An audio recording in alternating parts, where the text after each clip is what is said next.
Mas eu já vi alguém subir na mesa e jogar o prato no chão. Nunca passar do limite do respeito. Mas escorregar na mesma casca de banana todo santo dia a gente não pode.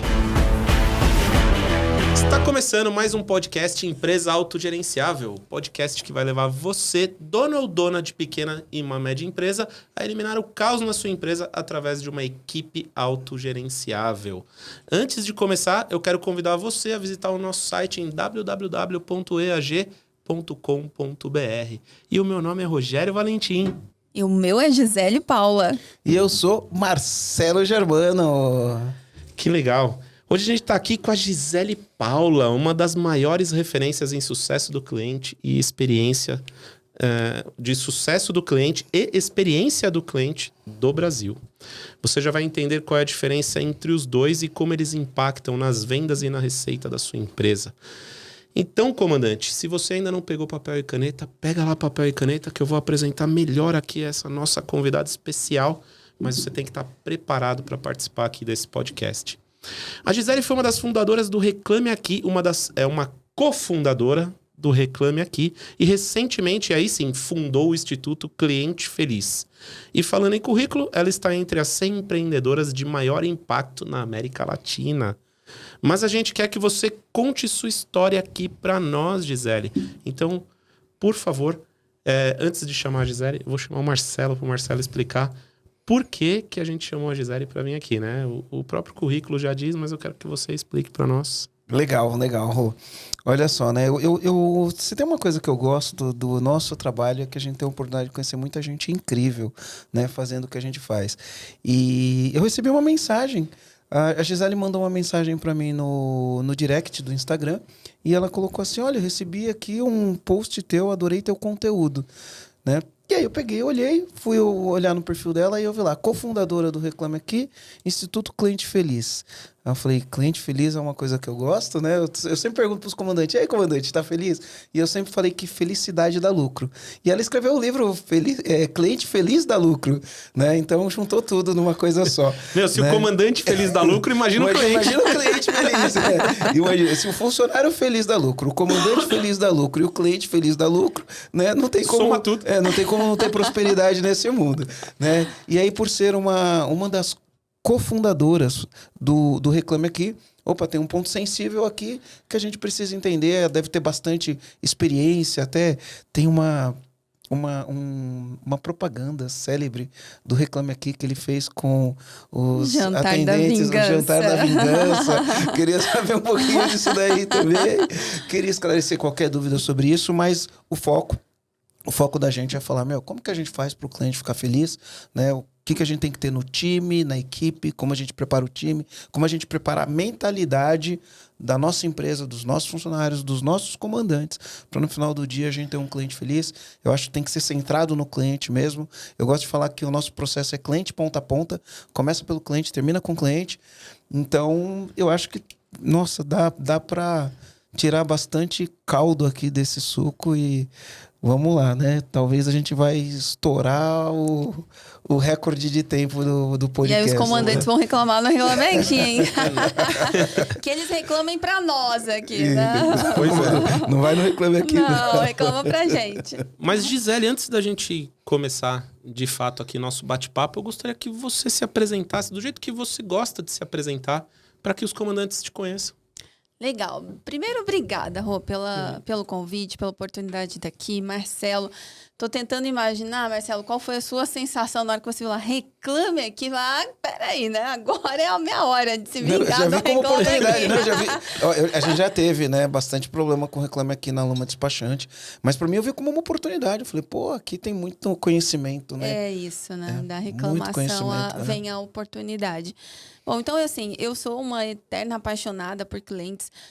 Tudo na minha vida aconteceu pelos clientes. Por isso que o meu livro chama Cliente Feliz dá Lucro. Quando eu comecei a trabalhar, eu fui promovida, cresci dentro da empresa que eu trabalhava, atendendo bem os clientes. Quando eu engravidei, fui ter meu filho, qual nome eu vou dar para o meu filho? E eu escutei um cliente falando o nome dele. Eu falei, é esse nome. Então, a minha história, ela é pautada pelos clientes. Eu me apaixonei por isso estudo isso desde o início da minha carreira.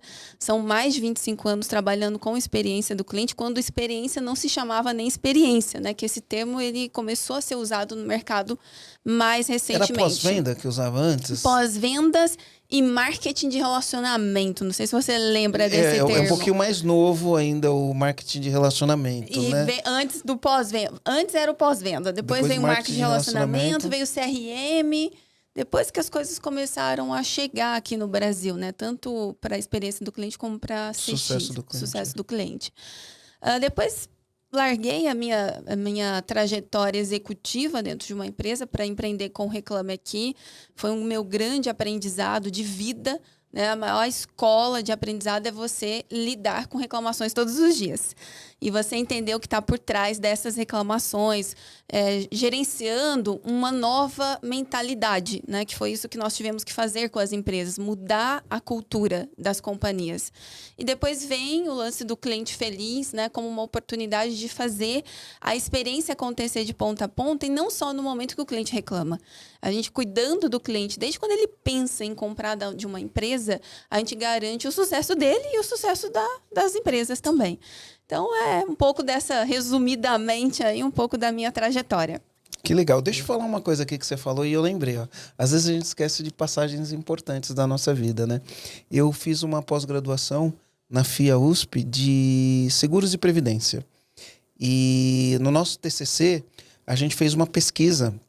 Era lato sensu a minha pós-graduação, mas a gente fez o tema era marketing de relacionamento para coletores de seguro. E a gente fez uma pesquisa de campo assim bem densa mesmo. Tiramos 3/10 na banca, no TCC, e os 3 falaram: é uma pena que vocês não defenderam isso numa banca de stricto sensu. Olha. Pelo trabalho que a gente fez. E a gente fez todo voltado para marketing de relacionamento para corretores de seguro. Olha, e é um tema, né? Que hoje é super relevante, né? Para corretores de seguro também. É super relevante. Só que hoje não fala mais marketing de relacionamento, a gente fala... Isso daí foi em 2008, quando eu fiz quando eu fiz a defesa disso daí. Essa época. Dessa época. E hoje não se fala mais nisso, fala em CS... Vai evoluindo, né? Tudo tá evoluindo. Sucesso do cliente, Customer Experience, né? A experiência do cliente. Eu vou aproveitar que você tá falando, Gisele, e vou pedir para você. A gente acha que durante o nosso processo do nosso bate-papo aqui, a gente vai usar muito as siglas, né? CS, CX. Queria que você traduzisse as siglas e explicasse um pouquinho a diferença de Customer Success e de Customer Experience. Ó, meu inglês o S que é difícil, porque os professores de inglês, dependendo do jeito de falar, viram um palavrão. Exatamente. Né? Dependendo do jeito de falar, vira sucesso. Eu sempre fico, e agora? Será que eu tô falando palavrão? Sucesso. Bom, eu sempre gosto de simplificar os termos e as técnicas para que qualquer empresa possa entender e aplicar. Porque quando a gente vê o termo técnico ou a palavra em inglês, a gente começa a pensar assim, nossa, isso não é para minha empresa, isso é para grandes companhias. E qualquer pessoa que venda qualquer coisa consegue implementar a experiência do cliente ou o sucesso do cliente naquilo que ela faz. Então, olhando para o sucesso, vamos olhar primeiro para CX, né, que é o termo CX, Customer Experience, em português, experiência do cliente. De uma maneira muito simplificada, a experiência do cliente é como a gente faz o cliente se sentir em qualquer interação que ele realiza com a nossa empresa. Então, eu entro em contato por telefone com uma empresa. Como eu me sinto quando eu sou recebido no telefone ou quando tem uma URA que não me deixa falar com o atendente? Como eu me sinto naquele momento? Furioso, feliz, entristecido, frustrado? Ou quando eu recebo um e-mail marketing dessa empresa, ou uma mala direta, o contato de um vendedor, ou quando eu vou usar o produto, o que eu sinto em relação àquela marca, àquela empresa? Isso é experiência do cliente. Não é só momentos incríveis, né? Porque a experiência do cliente começou a se falar de uma maneira tão ampla que passa-se até a entender que a experiência do cliente quando você promove algo muito incrível para ele e que você vai gastar uma grana enorme para presenteá-lo com aquela experiência incrível. Não é isso. Experiência é como a gente faz o cliente se sentir em cada momento.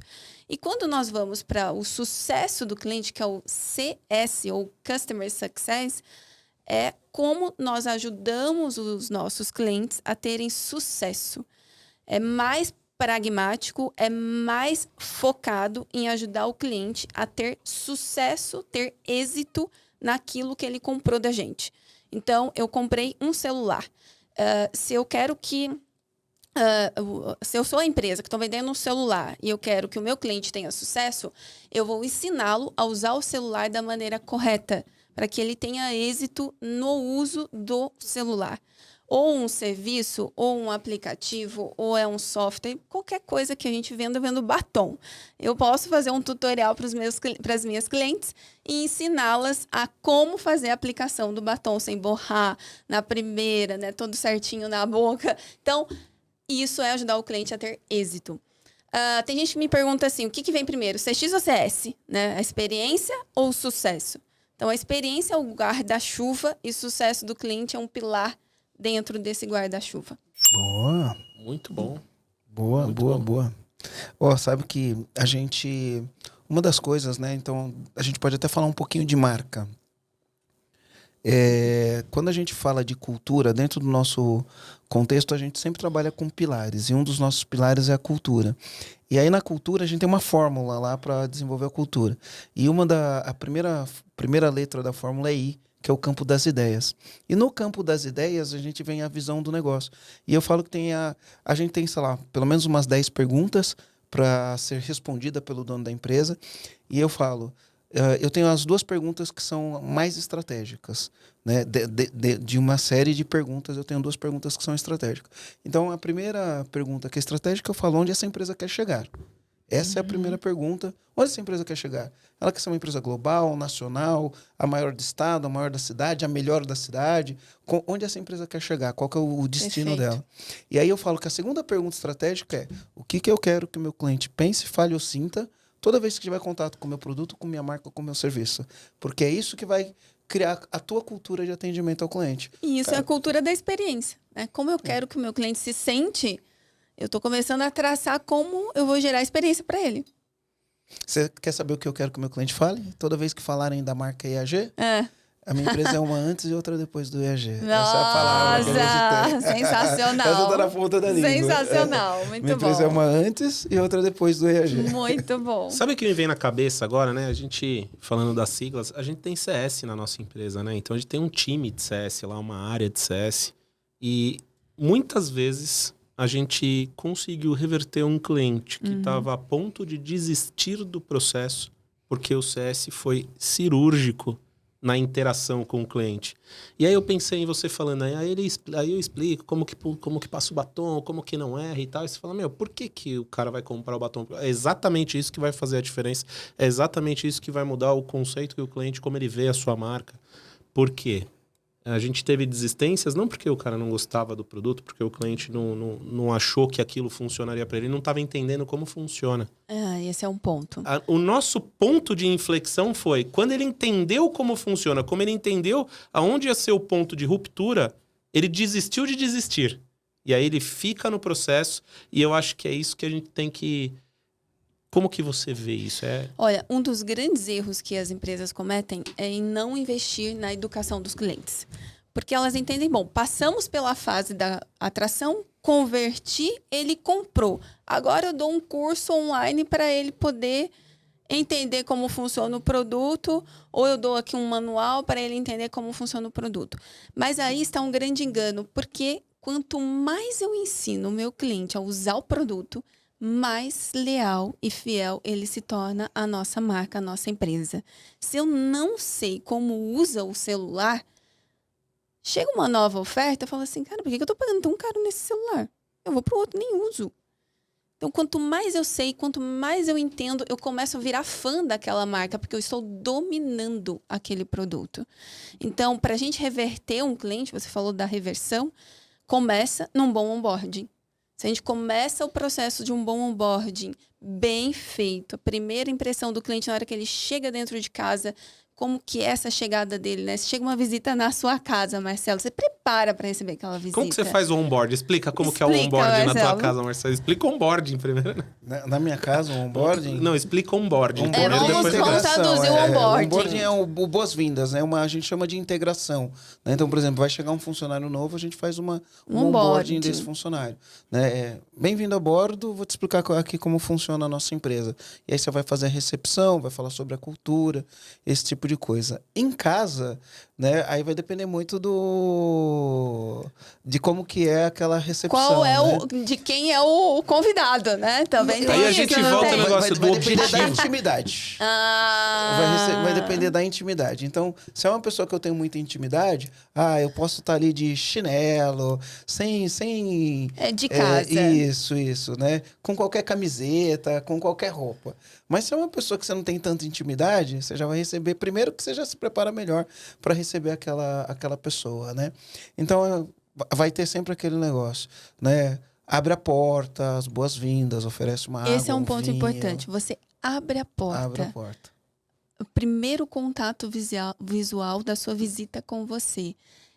O momento do onboarding do cliente com a empresa, normalmente o primeiro contato é o quê? O primeiro acesso ao produto, o login e senha, o e-mail de boas-vindas, o e-mail com as informações de acesso. E a gente minimiza muito esse primeiro contato. Se você abre a porta para o seu visitante, cara baixa, triste, a pessoa fala assim, nossa, eu vim no horário errado aqui, né? Vou voltar outro dia, porque ele não está bem para me receber. Então, esse primeiro momento é muito importante também no onboard. E depois vem a fase do treinamento, que é ensinar como funciona. No onboard, a gente dá boas-vindas e explica as regras do jogo, como funciona a relação com a gente, quando ele precisar falar conosco, quando ele tiver uma dúvida, quando ele precisar de um suporte. E no treinamento, a gente ensina a usar, né? E aí depois vem a próxima fase, que a gente vai garantir se ele está usando, se ele está reagindo mesmo a tudo aquilo que a gente passou para ele, né? Que é a fase da adoção ao produto. Legal isso daí. Uma coisa que eu me toquei agora, né? A gente tem que pensar muito nessa mentalidade. Eu falei assim, quando a gente tem intimidade com o cliente, né? Vamos supor, se eu vou receber o Rogério na minha casa e minha mesa tá bagunçada. Aí o Rogério entra e fala, chega aí, já é de casa já, você nem arruma a mesa, deixa ela bagunçada. Agora você vai receber uma pessoa que não tem intimidade, você vai lá, arruma a mesa, deixa a mesa arrumadinha, lava toda a louça, guarda a louça, a pessoa entra, a tua casa tá impecável, né? Se a gente faz isso na empresa, é um erro, né? É um erro, exatamente. Né? A gente não pode se comportar na nossa empresa do jeito que a gente se comporta na nossa casa. A segunda compra do cliente precisa fazer um onboarding. Nem arruma mesa, só fala pra ele cair. Não lava o copo, né? Você tem... Ô, Gisele, em termos mais práticos, assim, né? Porque eu vou sempre convidar o comandante. Pega a caneta e papel aí pra gente anotar e a gente vai ajudar o comandante olhar para isso de uma forma prática também. Então, em termos mais práticos, né? Tem número mágico? Eu tenho que ter X clientes, aí sim eu vou pôr um processo de CS, ou na hora que eu tiver X mil clientes, aí eu vou pôr um processo de CX. Agora, os comandantes aí já estão habituados com as letrinhas, eu acho que dá pra gente continuar CS, legal. CX aí. Legal. Mais pra frente a gente faz um refresh do que significa. Mas, enfim, tem número mágico? Verdade, na hora que eu tiver 3 clientes, aí eu ponho. Como que é isso? Não tem um número mágico, mas a verdade é que o empreendedor, né, enquanto é só ele faz o sucesso do cliente toda hora, né? Ele quer que o produto dele funcione, que dê certo, então ele acompanha o cliente o tempo inteiro. A partir do momento que ele começa a ter equipe e começa a aumentar o volume de clientes, aí ele começa a entender a necessidade de dar mais atenção aos seus clientes, maior acompanhamento. Nesse momento que ele sente, nossa, os meus clientes estão ficando com dúvidas, eles estão voltando, ou estou começando a sentir que os meus clientes estão querendo olhar a grama do vizinho, olhar o concorrente, aí é o momento dele, eu preciso entregar e gerar valor através de ações de sucesso do cliente. E não necessariamente eu preciso ter um time já de cara. Porque numa pequena empresa, você não consegue estruturar já um time de sucesso do cliente para iniciar ações e tudo mais, porque a empresa com um time reduzido. Então, você pode começar a implementar ações de sucesso do cliente no time já existente.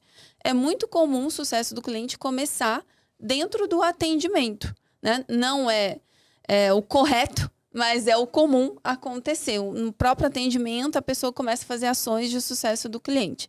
Por exemplo, o boas-vindas, o e-mail de boas-vindas para o cliente, as regras do jogo de como vai funcionar a chegada dele na empresa, régua de relacionamento. Régua de relacionamento, você não precisa nem ter um time para poder configurar. Então, você monta ali, em que momentos da história do meu cliente eu quero conversar, interagir com ele. Programo isso, posso colocar isso dentro de uma ferramenta baratinha de automação de marketing, né? De automação de e-mails, e eu consigo fazer o disparo dessa régua, mesmo eu não tendo ali pessoas para poder realizar. Então, eu sempre falo o seguinte, começa do básico, depois você vai sofisticando. Começa com o simples, coisas que você está sentindo que já é a dor do seu cliente, e aí depois você vai acrescentando, recheando essa régua. Gi, eu acho, tá? A gente tem todos esses aspectos, mas eu tendo a acreditar que a gente começa isso daí na cultura da empresa, né? E a gente tem que ficar atento, porque às vezes eu vejo donos de empresa, eu recebo isso em caixinha de perguntas, às vezes abre uma caixinha de pergunta, né? Então acho que isso tem que estar na cultura e na mentalidade da empresa como um todo e de todos os colaboradores. Então, por exemplo, uma coisa que eu vejo bastante, inclusive depois eu queria fazer essas perguntas, principalmente pensando aqui que você foi a cofundadora do Reclame Aqui, sobre esses detalhes. Mas eu vejo assim, às vezes o cara põe na caixinha de pergunta, como lidar com um cliente chato? Já começou errado. Já começou errado. Uma palavrinha na ali. Nossa cultura não pode usar essa palavra. Como lidar com um cliente chato? Já começou errado. Porque uma vez que você cria esse rótulo do cliente chato, você dá permissão para o teu colaborador achar que o cliente é chato. Né? Tem clientes que são mais exigentes. Pronto. Como lidar com os clientes exigentes, né? Porque o chato é um rótulo pejorativo. Tem pessoas que são exigentes e a gente tem que saber lidar com clientes exigentes. E eu já percebi na minha trajetória, eu já paguei cada mico, Gi. Às vezes eu estava atendendo cliente, pensa que a gente era despachante numa época que não existia tecnologia, numa época em que você pegava uma documentação, quando você ia dar entrada aparecia uma multa, aí você tinha que ligar pro cliente, tinha que voltar para pagar a multa. E só aí você ia dar entrada, bom, né? Falar pro cliente, tem uma multa para pagar. Isso. Aí quando você ia dar entrada de novo, aí voltava com débito de PVA, aí quando ele vinha, pagava o PVA, e quando você dava entrada de novo, aí faltava não sei o quê, uma coisa que tinha aparecido, não era numa época, né? E aí, as pessoas ficavam bravas. Às vezes a gente errava no processo, esquecia de pedir alguma coisa, ou perdia. Às vezes acontece, você tira uma cópia do RG e perde.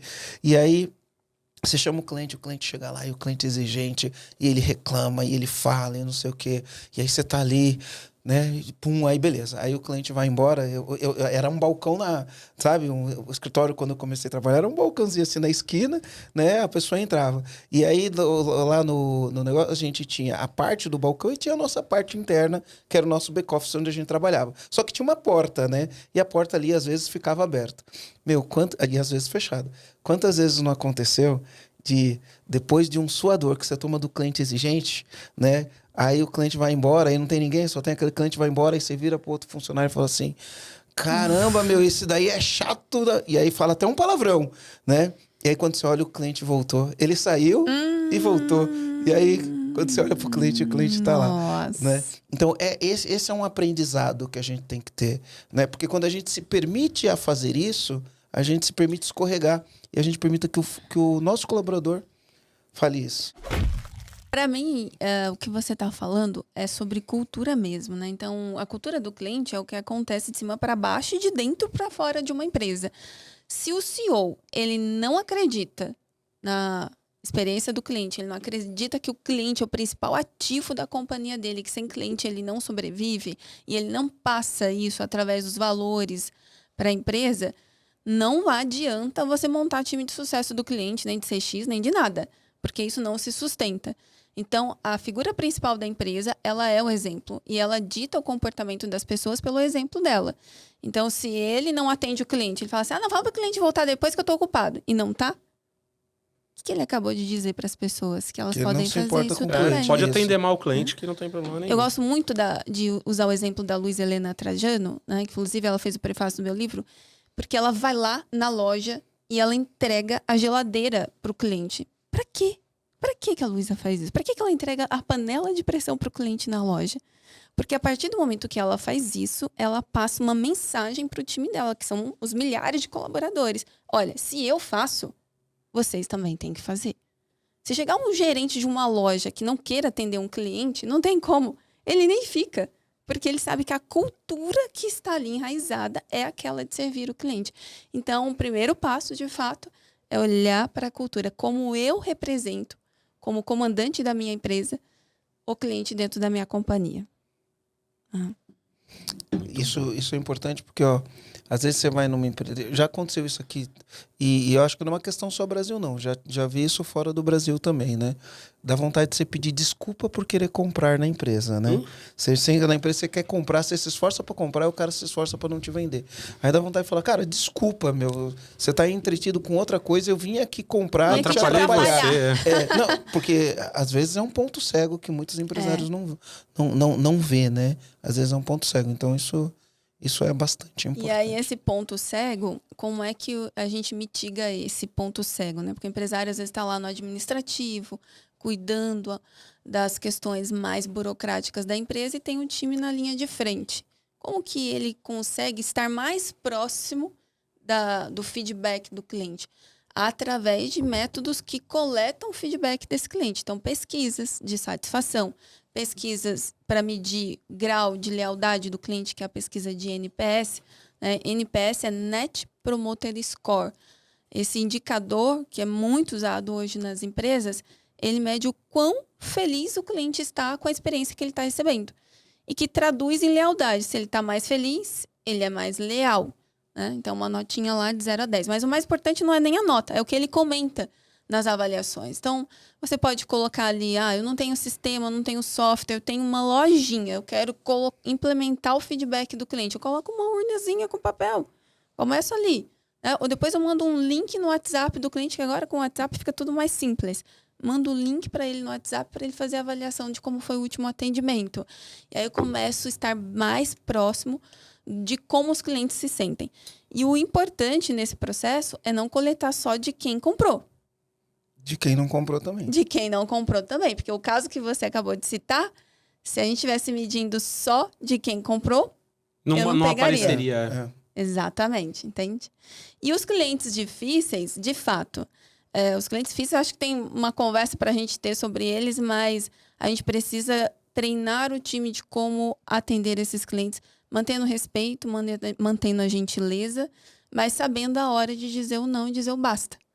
Porque às vezes a gente precisa dizer o não. E na hora de dizer o não, a gente fica com medo, né? Esse cliente vai para rede social, o que ele vai fazer? Ele está gravando?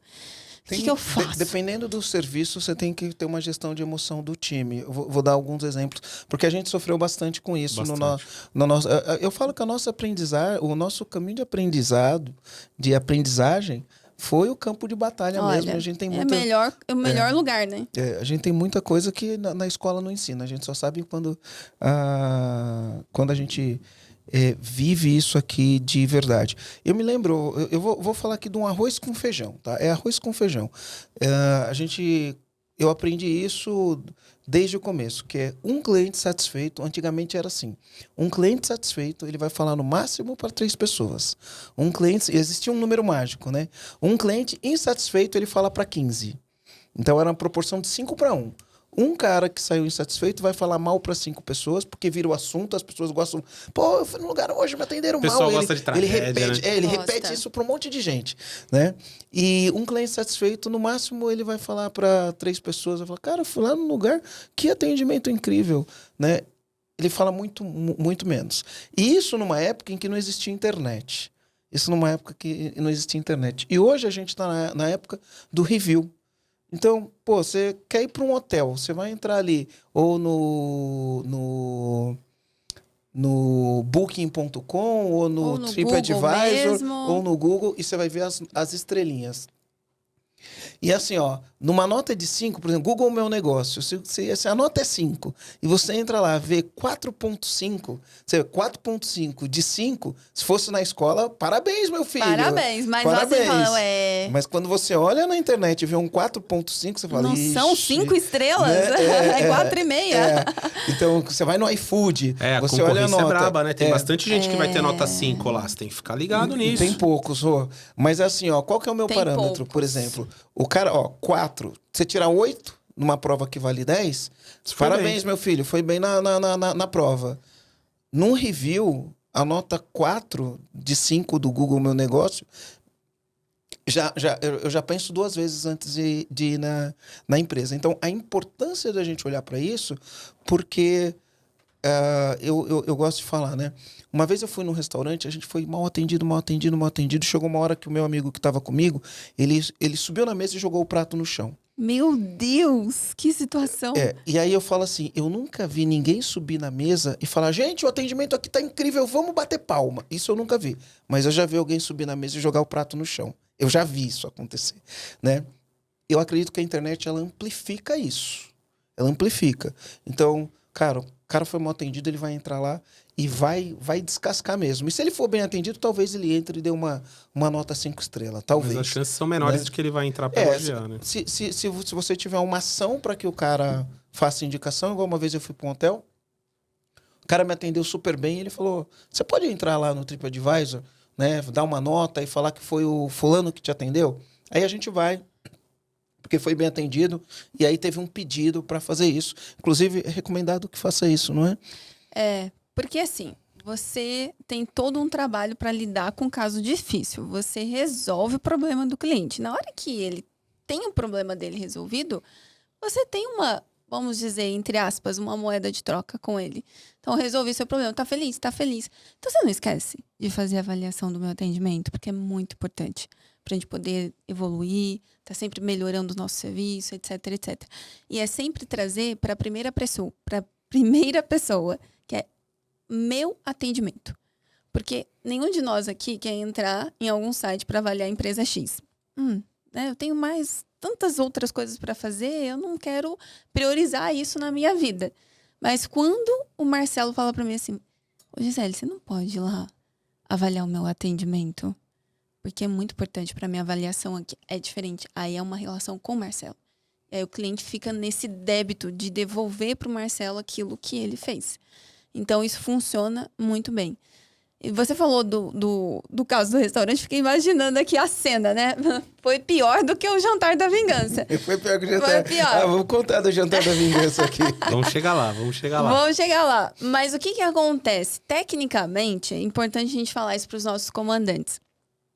O cliente que entra num estado como esse, de subir em cima de uma mesa e quebrar o prato, ou o cliente que vai no guichê da companhia aérea e quebra o guichê, como a gente já viu viralizando nas redes sociais, aquilo é um pico de ira, que a gente chama. A ira é o último estágio da raiva. Então, qual é o primeiro estágio da raiva? É um incômodo, uma insatisfação. É aquela hora que você diz não pro cliente e ele dá só uma torcidinha de boca. Tá, não gostei, né? Mas é isso. Então, o cliente começa ali, o incômodo. Se a gente não trata o incômodo enquanto ele é um incômodo, ele pode ir aumentando de tamanho até virar uma ira, né? E que é a escala mais alta da raiva. Então, quanto antes a gente tratar ali no começo, melhor mais fácil é de resolver o problema e de contornar a situação com o cliente. Eu costumo dizer que o cliente que reclama, se você resolve rápido, atende ele bem, ele se torna um advogado da sua marca. E ele se torna um cliente, muitas vezes, mais leal do que aquele cliente que está ali e não te fala nada. O pior cliente para mim é aquele que vai embora e não te fala absolutamente nada. Ou ele dá a desculpa de que foi dificuldade financeira, por isso que ele está cancelando. Na verdade, não é dificuldade financeira. Porque qual é a dificuldade financeira? Na verdade, é aquilo que a gente não vê mais valor, né? Então, ficou caro. O que fica caro para mim é aquilo que eu não vejo mais valor. Tapa de pelica, hein? É verdade. Eu sabe que você falando disso, eu me lembrei de uma experiência que eu tive recentemente. a gente mora em Floripa, né? E eu tenho casa na praia, no Jurerê Internacional, e moro no centro, perto da escola das crianças. E final de semana eu vou pra praia. E aí a bicicleta na praia, ela enferruja muito rápido, né?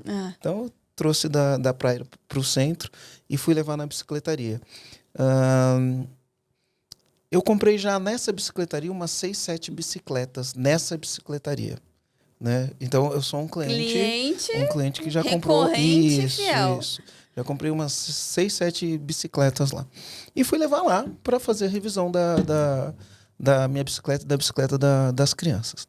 E aí quando eu fui levar, foi bem no comecinho do ano, ele falou, ó, a gente consegue fazer revisão de uma bicicleta por dia, a próxima data é tipo 25 dias para frente.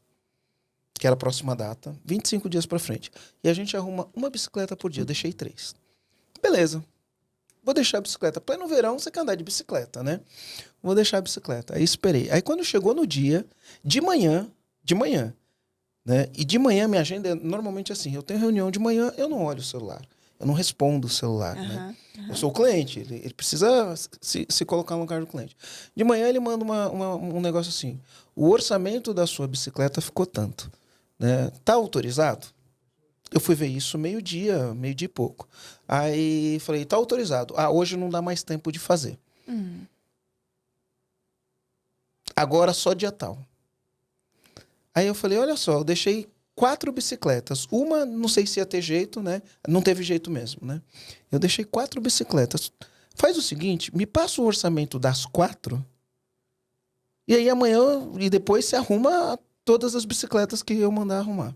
Falou, não, só vou passar o orçamento da outra amanhã. Olha que idiotice, ele perdeu um dia, porque ele mandou um orçamento, ele podia ter feito um serviço, não fez serviço. É idiota isso, né? E aí, beleza. Aí no outro dia ele fez isso, mesma coisa. Repetiu, a cena que se repetiu. Aí eu falei, olha, eu vou mandar retirar a bicicleta daí. Mandei retirar a bicicleta, levei num outro lugar, sem marcar hora, sem nada. Deixei a bicicleta lá. No dia seguinte, me passou o orçamento das 3 bicicletas. 3 dias depois, as bicicletas ficaram prontas. Uau. Não aconteceu nada daquele processo burocrático, enferrujado de... eu faço uma bicicleta por dia. Pô, aquele dia você não fez a bicicleta, você perdeu o dia. Desgaste, fricção, né?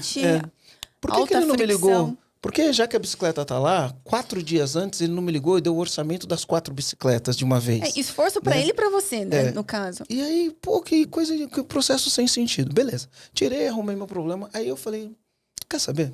E normalmente eu não faço isso, tá? Eu falei, eu vou entrar no Google Meu Negócio e vou fazer uma avaliação. Cara, quando eu entrei no Google Meu Negócio para fazer a avaliação, todo mundo falando, nossa, não sei o que aconteceu com essa empresa. Acabaram com o espaço dele. A voz do cliente não Essa empresa mente. já foi boa, não sei o que aconteceu. Levei minha bicicleta, eu atendi o cara que me atendeu sem vontade. Mesma coisa, o cara que me atendeu estava sem vontade. Aí eu fico olhando e falo, pô, o dono da empresa está recebendo todos esses feedbacks e não faz nada para mudar isso daí, né? Enfim, pode ter várias causas para isso acontecer, mas é triste ver isso, porque... O cliente ainda está pagando pela ineficiência dele, mas vai parar de pagar. Lá. Comprei 7 bicicletas lá, tudo atendido. Olha, então, isso pode acontecer com qualquer negócio, né? Com qualquer negócio. E o teu exemplo, materializando, muito legal essa sua história, porque você estava ali comprando recorrentemente dele. Você era leal ou você era fiel? Boa pergunta. Qual que é a diferença de ser leal ou ser fiel? Eu acho que era leal. Leal enquanto teve lealdade comigo. Depois... Esse é o ponto. O cliente fiel é diferente do cliente leal. O fiel é aquele que está comprando ali frequentemente. Ele tem uma relação, ele não troca aquela empresa que ele está sempre comprando ali por algum motivo. Ou é conveniência, ou é preço, ou é a própria relação que é de baixa fricção. Mas no momento que ele tem a oportunidade de conhecer novas possibilidades ou em algum lugar atende ele melhor, ele pula para outro lugar. Porque esse é o fiel. Esse é o cliente fiel. Porque existe uma relação, mas não é uma relação emocional. Eu tô ali, compro, mas às vezes precisa trocar, eu troco. Né? O cliente leal, ele tem outro tipo de relação. É uma relação com vínculo emocional. Eu vou me sentir muito chateada de deixar de comprar naquele lugar. Eu não posso fazer isso com um fulano de tal. Mesmo eu sabendo que às vezes o processo dele é difícil, que ele demora para fazer, que ele tem coisas para ajustar. Não, mas eu continuo comprando lá. Porque ele faz isso para mim, ele faz aquilo. Tipo a manicure. Tipo salão de beleza, tipo dentista. Não dá pra gente generalizar. Eu sempre falo que toda generalização é burra, né? Mas, mas para dar um exemplo de emoção. A mulher não faz a mão na manicure que ela não gosta. Cabelo também não. De jeito nenhum. Como que você vai pôr seu cabelo na mão de alguém que você não sabe se vai dar certo? É nesse sentido que eu tô falando do vínculo emocional, né? E o vínculo emocional começa a ter assim, ele se sobrepõe ao preço. Então, a cabeleireira vai lá e aumenta o valor do pacote da nutrição. Só, pô, subiu, gente, mas tá difícil pagar isso aqui, hein? Mas eu continuo indo lá. Né? Porque às vezes você troca, aumentando um pouquinho, mas às vezes segura. porque às vezes você troca aquilo ali e a experiência não é a mesma, né? E aí você fala, putz, melhor ficar só com fulana mesmo. Não quero que outra pessoa mexa. Ou aquele restaurante que você vai, você ama aquele restaurante, apaixonado. Aí chega uma visita, você leva naquele restaurante, aí dá errado. Aconteceu isso com vocês? Já, Comigo também já. Aí você fala assim pra visita, não, é que hoje com certeza o chefe faltou. Deve ter dado algum problema lá na cozinha, porque eles são maravilhosos aqui. Hoje que aconteceu alguma coisa. E você continua indo lá, você vira um defensor da marca. Né? Então, a diferença entre fidelidade e lealdade. Falar em restaurante, a Priscila me prometeu batata frita. Eu vou cobrar ela. Tem que cobrar. Quem é a Priscila? Priscila é do Lacave. A gente almoça lá todo dia. E eles não têm, eles fazem uns pratos mais chiquitozinhos assim e tal. Não tem batata. É um ótimo custo. Aí não tem batata frita. Aí eu falei, nossa, eu adoraria comer a batata frita daqui. Ela me prometeu que vai fazer. Então, né? E aí a gente voltando para o sucesso do cliente, ele ajuda muito nesse processo de lealdade. Porque quando você cuida bem desse cliente no pós-venda, ajuda ele a ter sucesso. Aquela cabeleireira que a gente está falando aqui, que cuida do cabelo, que ajuda você a ter os cuidados em casa com o seu tratamento, que te liga para marcar que você esqueceu, ela está cuidando de você, então faz com que você fique lá por mais tempo.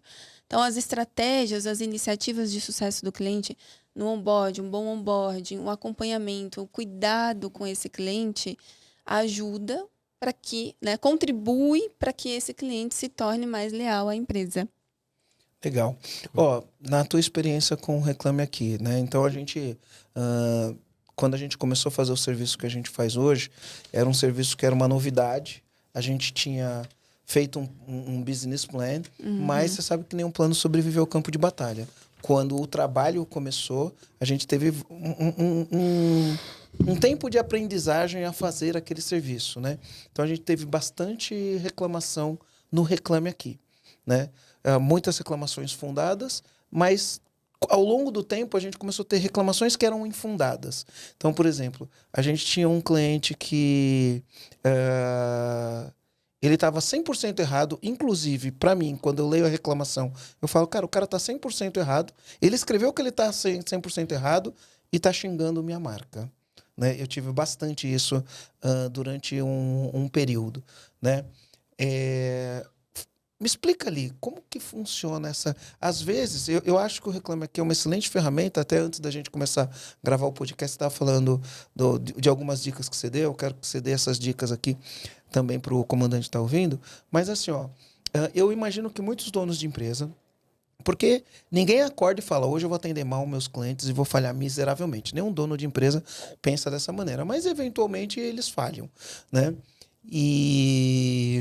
Mas muitas vezes,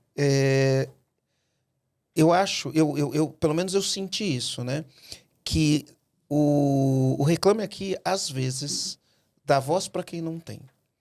Então, o que é dar voz para quem não tem? Você pega uma pessoa que não tem razão, ela vai lá, não tem razão, ela detona aquela empresa e aí ganhou voz detonando a empresa sem ter razão no que está falando, né? Por que isso acontece? Como a gente lida com esse tipo de coisa? Qual que é o empreendedor que já sofreu disso? Como que ele faz isso? Quando dá voz para quem não tem. Por outro lado, E quando está dando voz para quem tem voz, o que o empreendedor tem que fazer em contrapartida?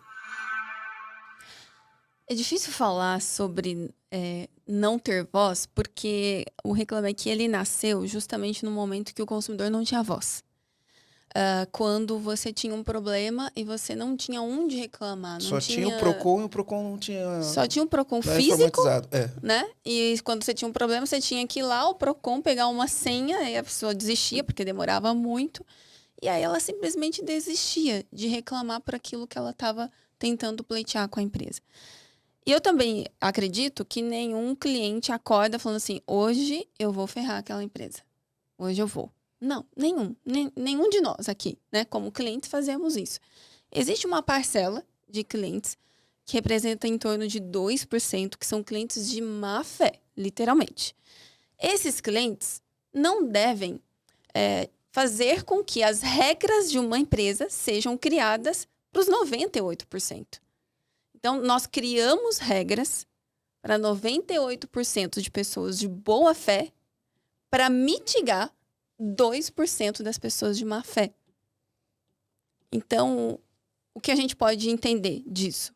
Que nós precisamos tratar os desiguais de uma maneira diferente. Então, cliente de má fé, você vai ter que realmente tratar de uma maneira diferente. Ser mais rígido, mais duro na resposta. Até mesmo lá no Reclame Aqui, se essa pessoa está agindo de uma maneira equivocada, querendo usar o canal para obter benefícios que ela não tem, o Reclame Aqui tem uma política de uso, um termo de uso que permite que essas reclamações sejam tratadas de uma maneira diferente. E, dependendo da situação, até expurgadas da plataforma. O Reclame Aqui bloqueia hoje centenas, aliás, dezenas de clientes porque reclamadores profissionais agiram de má fé, né? Eu me lembro de uma cliente que todos os dias ela reclamava de 2 restaurantes. Pegava 2 restaurantes e reclamava e falava que tinha tido algum problema na comida e pediu o reembolso. Quando nós vamos olhar o histórico dessa cliente, todos os dias, não é possível. Um cliente normal não tem, né? Dificuldade. Problema com o restaurante todo dia, todo dia não tem, né? Então, ainda mais pedindo devolução de dinheiro, ou reembolso, ou coisa do tipo. Então, esse tipo de cliente não é a maioria, é a minoria. E a gente pode tratar de uma maneira diferente. Até esses casos, é importante a gente tomar o cuidado de nunca passar do limite do respeito. Porque mesmo que eles estejam agindo de má fé, é importante que nós, como empresa, mantemos a elegância, mantemos o respeito, porque a partir do momento que você desrespeita a parte mais vulnerável da relação, a conta virou para o seu lado, mesmo a pessoa de lá não tendo direito. Então, tomar esse cuidado, né? Mesmo com um cliente que está agindo de má fé, ter um processo bem rígido, bem firme, para dizer ali o não para aquele cliente. E aí a gente não denigre e nem trabalhe de uma maneira mais custosa os 98% que são pessoas de boa fé. Legal. Sabe qual era a metodologia que eu utilizava na hora de dar uma resposta? Eu pensava assim, eu vou responder para esse cliente que está reclamando, mas eu tenho que pensar em quem está lendo. Perfeito. Né? Excelente. Eu penso no cliente que está reclamando, mas eu tenho que pensar em quem está lendo. Por quê?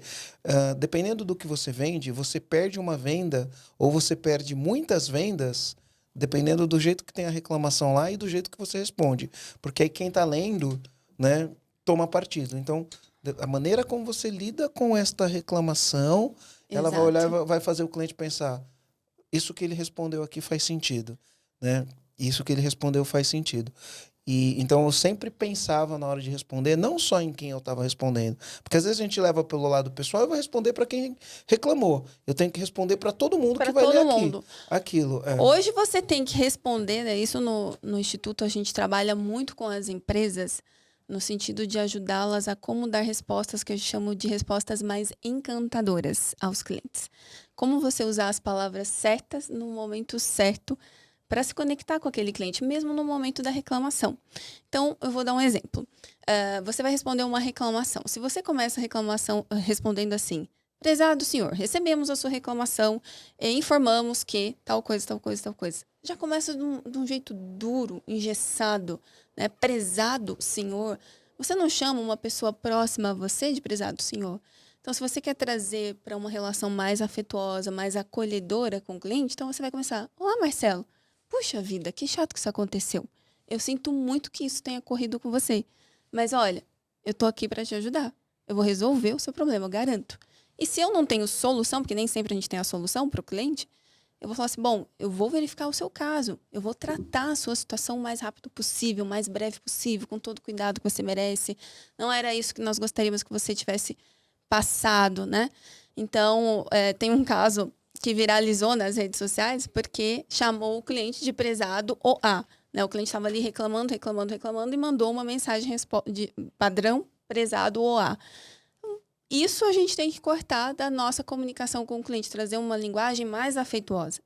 A língua portuguesa, ela passa por transformações ao longo do tempo. A nossa forma de se comunicar hoje é diferente da forma como a gente se comunicava 20 anos atrás.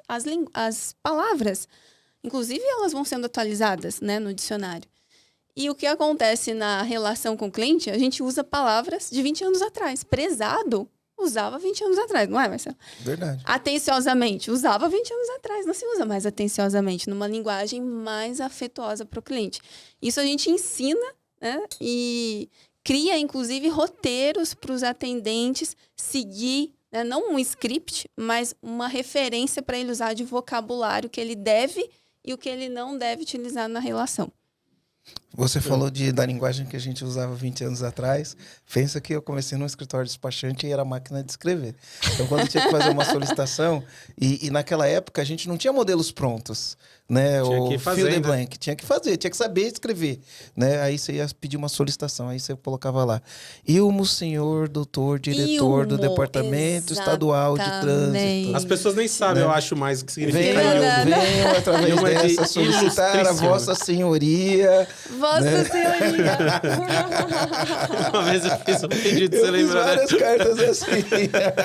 Cara, outro dia eu tava treinando, né, um time de ouvidores de um banco. E eu falando para eles, né, a gente vai contextualizando ali para fazer com que eles entendam que não é mais o caminho você usar umas palavras tão antigas, né, tão formais, mesmo sendo uma instituição como um banco. E há um paradigma mesmo, né? Que você tem que ter toda uma técnica para quebrar que esse pessoal, né, que atende há muito tempo atrás, assim, que já vem com essa linguagem de muito tempo atrás, aliás, ele falou, não, agora eu vou chamar o cliente de você? Não, se o cliente não gostar que eu chamar ele... Não, essa é a linguagem de hoje. Você chama o seu amigo de prezado? Não, então não faz sentido, né? Numa relação hoje informal, que hoje... A maior parte das comunicações com os clientes é digital. Né? Ou é WhatsApp, ou é e-mail, ou é rede social, enfim, né? Reclamação. Eu não gosto que me chama de senhor. Aí. Mas é senhor já, você sabe. Eu sei, mas eu não gosto. Eu sou um senhor bonito, fica se você liga num... ser jovem, se você liga num lugar e te chamam de senhor, o que você fala? Dependendo como for, eu deixo passar. Mas começa a falar senhor, eu falo, nossa, eu tô me sentindo mais velho, você me chamando de senhora. Né? Então, pode chamar de você mesmo. Eu acho isso. Que... Né? É então, isso. Vamos passar um servicinho aqui para quem tá ouvindo a gente. Olha só, ouvindo tudo isso e pensando o seguinte, até nesse ponto aqui o comandante entendeu. E para mim isso ficou muito claro. O ponto alto é, na cultura da empresa, a gente tem que ter uma cultura de atendimento ao cliente. Perfeito. O cliente é o centro de tudo. Queria que você falasse em alguns passos, a sua experiência. Aí o cara, já tem o comandante que está ouvindo aqui, já tem bastante cliente na base dele, ele já está tendo alguns problemas, ele quer solucionar esses problemas, ele já entendeu que a cultura dele tem que ser de atendimento, ele está trabalhando na cultura e agora ele tomou uma decisão, olha, eu vou criar um departamento de CS, CX, anyway, né? Quais são os primeiros passos? Como que ele faz isso? Qual é a receitinha que ele pode seguir? Quais são os dados que ele tem que olhar? Que dado que ele né? tem que ter? Exatamente. Olha. Se você fosse dar uma indicação assim, olha, eu faria desta forma aqui. Eu vou dar alguns passos bem simples, né? Para quem está começando a tatear esse olhar, essa estratégia de sucesso do cliente, que é o primeiro caminho. Então, a cultura é o primeiro passo, né? O comandante ele tem que ter esse viés do cliente. O Jeff Bezos, né, da Amazon, ele fala que ele é obcecado pelo cliente. Não é nem cliente no centro, é obsessão. Então, o comandante ele tem que ter essa ânsia de querer fazer melhor pelo cliente o tempo inteiro. Esse é o primeiro ponto. Depois ele tem que descer isso na missão, na camada intermediária de líderes, né? O direcionamento da empresa tem que estar voltado para isso. Então, por exemplo, num propósito, numa missão de empresa, que os nossos comandantes já estão bem habituados a ouvir sobre isso aqui, né? Tem que estar contemplado o cliente lá, né? De alguma forma, ou pessoas, ou gente, ou cliente, nos valores da empresa, de alguma forma, isso tem que estar contemplado também. E aí eu desço isso para o planejamento estratégico. Então, no meu planejamento estratégico, tem que ter um olhar para o cliente também. Eu posso ter um olhar de crescimento, de growth, de alavancar a empresa, de gerar mais vendas, meta de vendas, e tem que ter um pilarzinho lá de clientes. A liderança, se eu tiver lideranças abaixo de mim, como CEO, eu tenho que também permear o comportamento dessas pessoas, né? Contagiar esses líderes para que eles também desçam essa cultura do cliente com os times que eles trabalham, né? E que isso vire uma prioridade dentro da empresa. E aí a gente amarra isso aonde? Num indicador, que vira um indicador da companhia. Então, eu tenho uma pesquisa de satisfação com os clientes e ela vira uma referência para toda a empresa.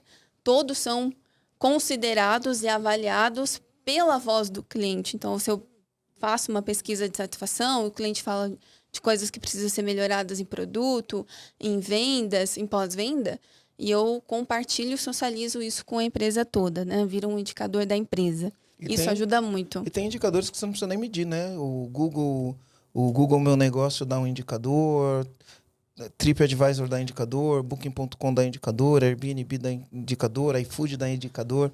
Já tem um monte de indicadores que vem prontos. Muitas referências, né, ali para você coletar, com certeza. Então, o indicador ajuda a gente a amarrar a cultura de uma maneira mais pragmática na satisfação do cliente. E aí, o próximo passo é a gente fazer o básico bem feito do atendimento, que é você ter canais de atendimento, atender a esses canais.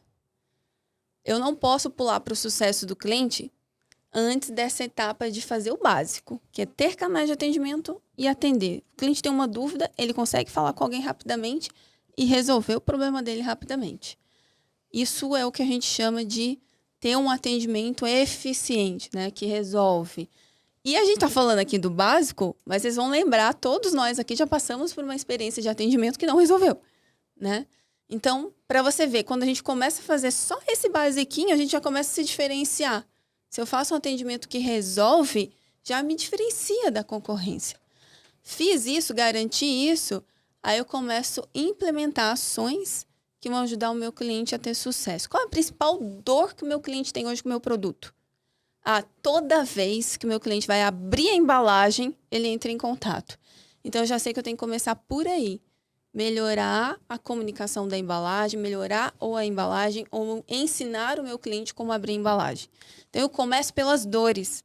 Eu não preciso montar toda uma estratégia primeiro. Eu sou uma empresa que estou começando, então não precisa montar uma estratégia ampla, sendo que eu nem sei o que eu vou tratar. Então, eu começo pelas principais dores, criando ações para elas. Fiz isso, resolvi as principais dores, a embalagem, o boleto. Toda empresa tem problema de boleto, né? Boleto que não chega é a dor de todo mundo. Então, vamos resolver o problema do boleto. Bota uma automação no WhatsApp, que a pessoa clica e já recebe o boleto, ou envia por correio, envia por e-mail também para o cliente. Você vai reduzir os contatos que ele faz, vai diminuir seu custo de contato no atendimento, enfim. Aí nós vamos lá para a etapa do onboarding. A etapa do onboarding é a chegada do cliente. Então, eu fazer uma comunicação bem feita de chegada, de boas-vindas. É uma carta de boas-vindas?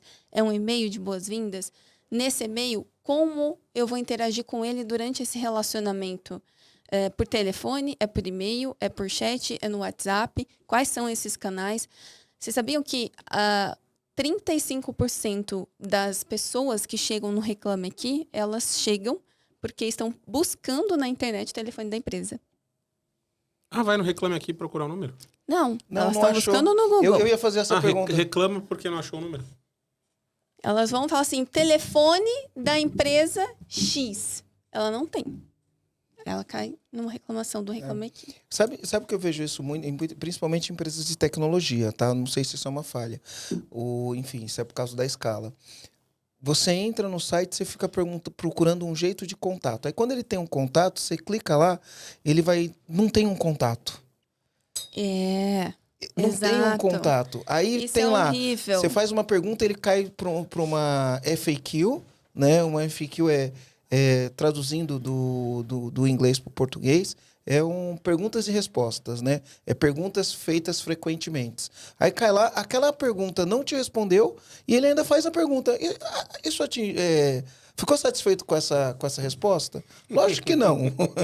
Aí ele vai para onde? Ele vai para a rede social, ele vai para o Reclame Aqui, né? Para vocês terem ideia, teve uma época que o Facebook me procurou e falou assim, Gisele, a gente quer começar a atender as reclamações para mostrar para as pessoas que a gente tem um canal de atendimento às reclamações dentro do Facebook, que as pessoas acham que a gente não tem. Então, olha só, é uma plataforma tão tecnológica, tão parece até inacessível, se preocupando com isso. Então, nós, como empresários, nós temos que nos preocupar em garantir que o cliente, quando ele precisa falar com a gente, ele consiga. Ele não cai numa FAQ, né? Vai ter cliente que vai querer ter acesso a uma FAQ para tirar uma dúvida? Vai. Mas isso não pode impedir um cliente de falar comigo.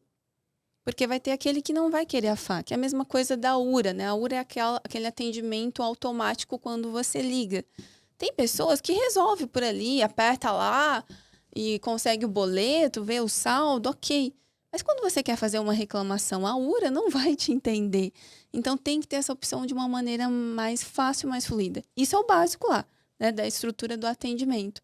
Depois que a gente garante isso, aí nós vamos criar um onboard, a chegada desse cliente, boas-vindas, um e-mail, como eu falo. Esse é o nosso canal de atendimento. A gente fazia com as empresas até uma foto da central de relacionamento, a gente mandava na carta. Olha, esse é o nosso time que cuida de você quando você precisa falar com a gente. Botava o rosto das pessoas. Porque na psicologia, né, é muito dito sobre isso, que quando eu vejo a pessoa, eu me conecto mais, gera uma relação emocional. É diferente de eu ligar no saque, né? Que eu não sei com quem que eu vou falar, né? Então, começa por aí, assim, sabe? Não sei se a gente consegue materializar em pontos, mas cultura, aí isso está amarrado com planejamento estratégico, liderança, depois um indicador que permeia a satisfação do cliente.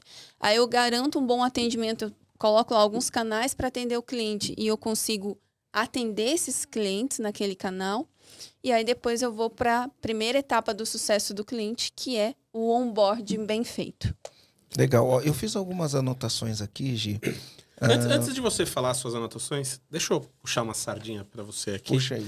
Então aqui, ó, comandante, aproveitando que você está recebendo todas essas dicas aqui, eu quero aproveitar para lembrar do que significa empresa autogerenciável. Empresa autogerenciável vem da metodologia que foi criada por este elegante senhor que vos fala. Senhor? Que ele criou essa metodologia e a gente aplica essa metodologia nas nossas empresas, né? Independente do que a gente ensina, a gente também aplica, a gente só traz aqui o que a gente já fez.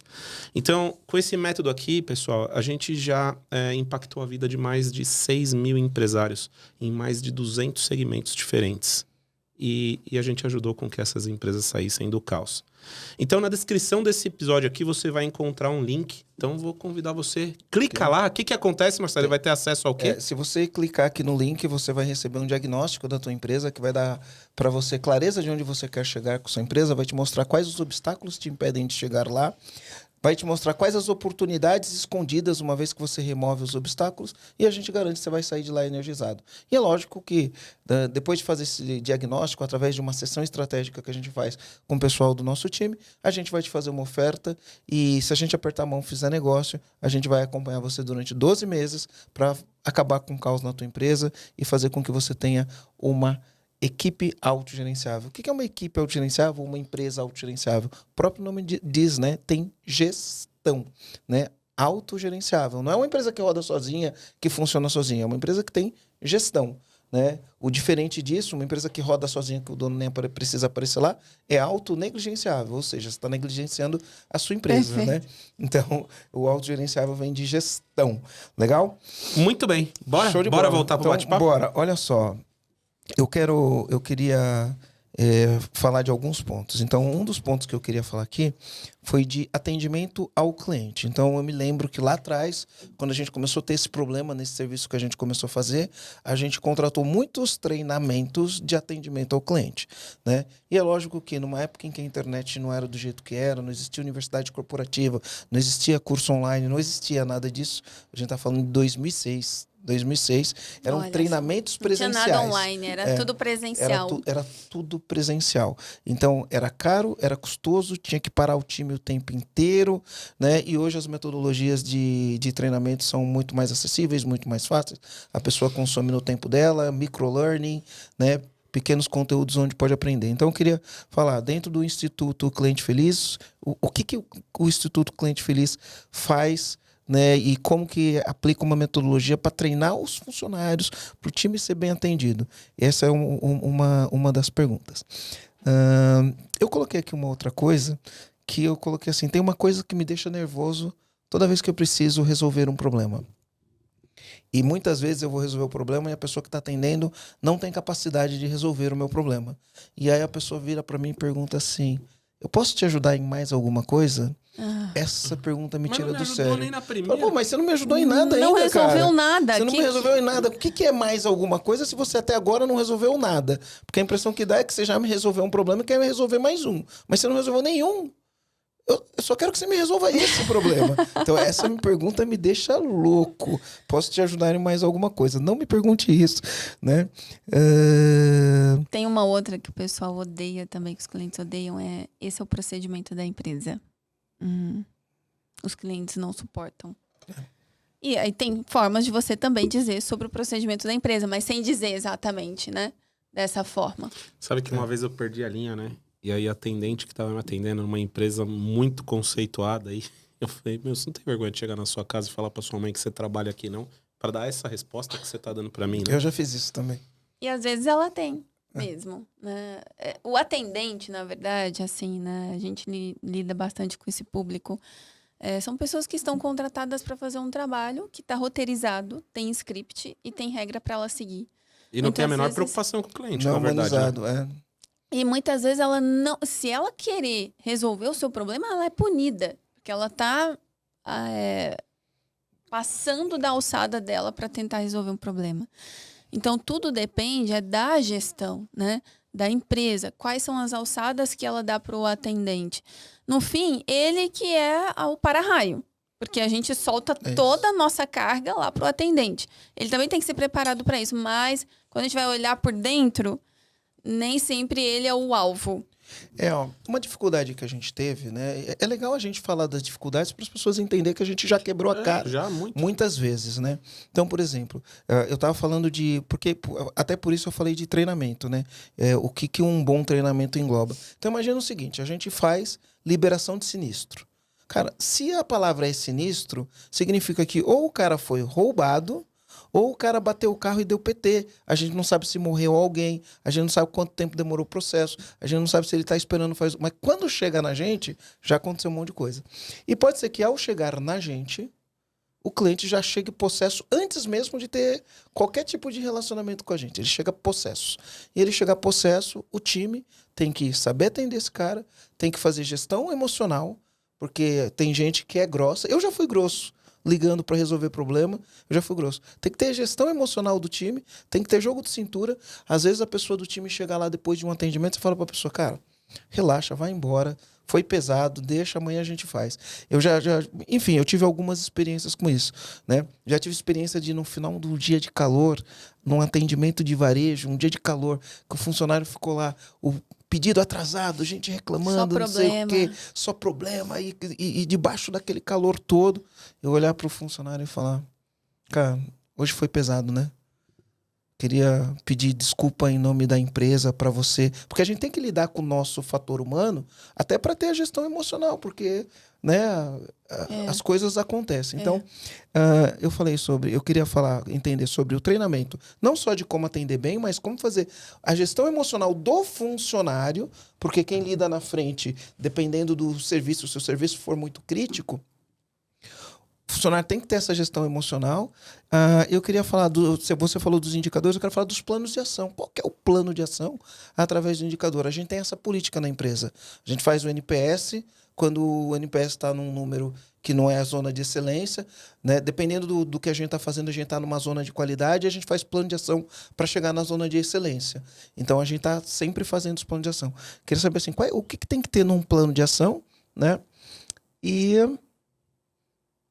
é isso, essas perguntas. Atendimento do cliente, gestão emocional, o plano de ação quando você tem um número. Por exemplo, você entra lá, vê teu review no Google, tá 4.1.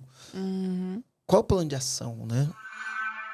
Porque eu sempre falo, não acredito em sorte, acredito em meta, plano de ação e execução. Bom, vamos então pela primeira. O Instituto, ele atua ajudando empresas a melhorar a experiência do cliente em diversas vertentes. Tanto a vertente de CX, a vertente de sucesso do cliente e a de atendimento, que são 3 áreas distintas dentro da empresa.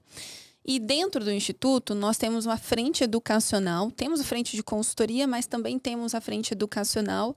E nela nós temos tanto treinamentos in company, que nós vamos dentro da empresa treinar o time, como também temos uma plataforma educacional onde o empreendedor ele pode ir lá e comprar, por exemplo, 2 cursos para 2 pessoas que atende ali. 2 acessos, 3 2 acessos, e aí vai treinar aquelas pessoas sobre medida naquela quantidade.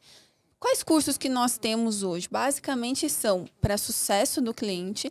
Esse é um nível mais tático para estratégico, que é como implementar o sucesso do cliente. Então, eu recomendo mais para o empreendedor. Temos cursos voltados para sucesso, para a experiência do cliente, que também é tático e estratégico para quem quer implementar. E temos cursos voltados para quem está na linha de frente. Um dos cursos é de empatia e equilíbrio emocional, que é o que você trouxe, porque é fundamental, né? A empatia, ela é uma habilidade e ela pode ser desenvolvida. Então, eu posso ter menos, eu posso ter mais, mas se eu treino, eu consigo aguçar mais a minha habilidade e assim também consigo trabalhar o equilíbrio emocional. Eu costumo dizer que o primeiro cliente da vida é você mesmo. Então, se você não cuidar de você, você não vai estar bem para cuidar de outras pessoas. Então, não tem como encantar o cliente se eu não estou bem. Eu não consigo oferecer aquilo que eu não tenho. Então, eu tenho que me cuidar do meu equilíbrio emocional. Não é fácil atender cliente, né? Se fosse simples, as pessoas não estavam passando por tantos desafios nos níveis de excelência. Então, tem que cuidar realmente do emocional do time, né? O gestor, o comandante aí que está nos ouvindo tem que olhar para isso. E dar o espaço para quem atende o cliente de levantar a mão quando não está bem. Porque vai ser mais barato para o nosso comandante tirar a pessoa que não está bem do front e deixar ela na retaguarda naquele dia do que ela atender mal os clientes. Porque quanto custa uma reputação arranhada, um cliente perdido pelo emocional de um atendente que não estava bem. Então, a gente tem que ter esse espaço, né? Dentro dos limites, dentro do que é possível, claramente. E dentro desses treinamentos para os atendentes, aí nós temos equilíbrio emocional, como atender, atendimento 5 estrelas, como ter um atendimento 5 estrelas. Eles conseguem aprender por lá, tá? Isso dentro da nossa plataforma educacional. Agora, indo para a sua segunda pergunta, qual que é a pergunta? Era do plano de ação, né? Eu perguntei, você falou era in company, né? Os treinamentos presenciais. A gente fez bastante, a gente investiu bastante. E hoje a gente tem algumas coisas em plataforma também. Mas é o plano de ação. Então, você tem lá, você olha, você faz uma pesquisa de um NPS, ou você olha o teu indicador no Google, TripAdvisor, Booking.com, ou qualquer coisa que te dê um rating, né, de avaliação dos clientes, e você não adianta olhar para aquilo e não fazer nada.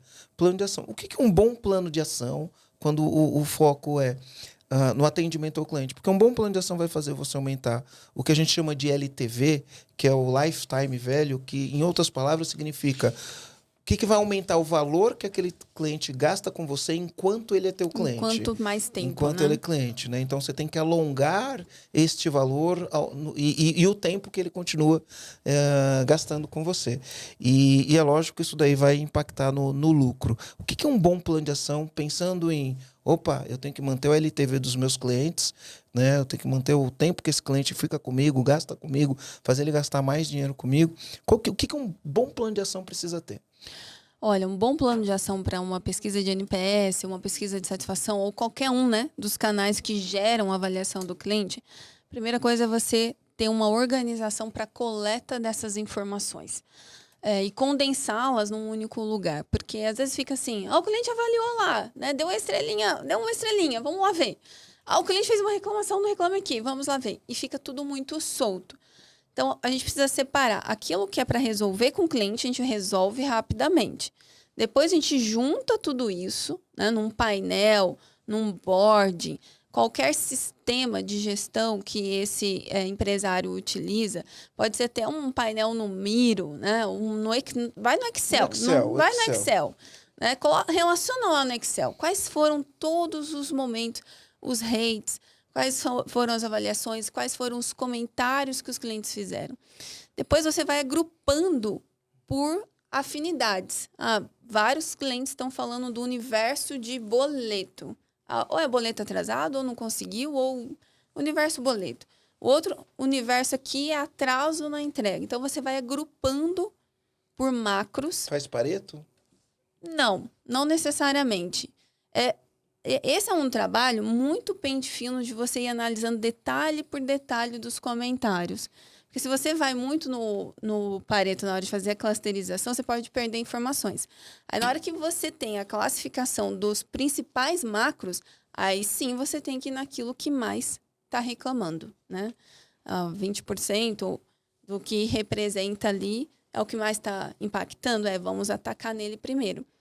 Mas nesse processo de definir o que vai atacar primeiro, entra um processo de governança que é envolver as áreas. Porque se eu trabalho com experiência do cliente, eu tenho uma pessoa para cuidar só das avaliações dos clientes, ela não tem autonomia suficiente para resolver todos os problemas da empresa.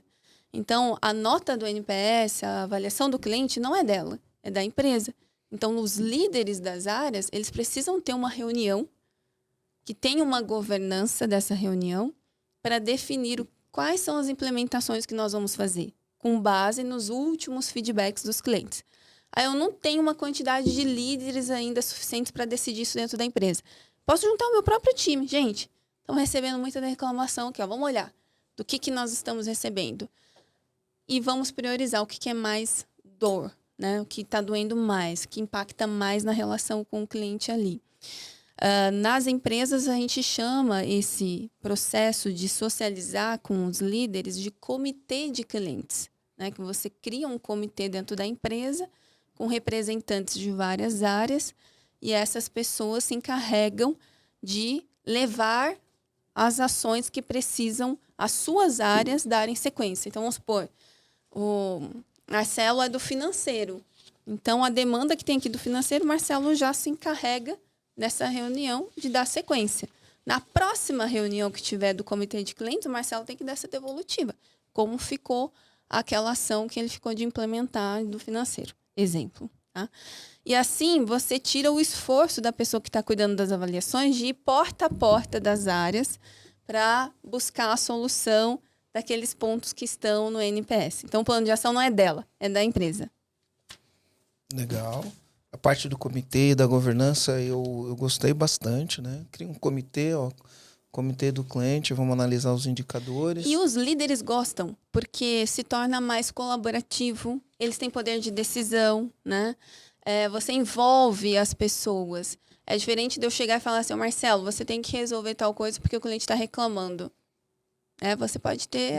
As áreas, normalmente, elas têm uma certa resistência, né? Porque elas têm outras coisas para fazer. Então, quando você envolve, você faz com que as pessoas participem do processo. O Rogério, ele tem um negócio que ele fala, eu repito aqui, as pessoas acham que essa frase é minha, mas não é do Rogério essa frase. Que ele fala assim, a gente pode até escorregar numa casca de banana, né? Mas escorregar na mesma casca de banana todo santo dia a gente não pode. Né? Então a gente escorrega, dá uma falha aqui, mas isso aqui ficar de maneira repetitiva, a gente não pode.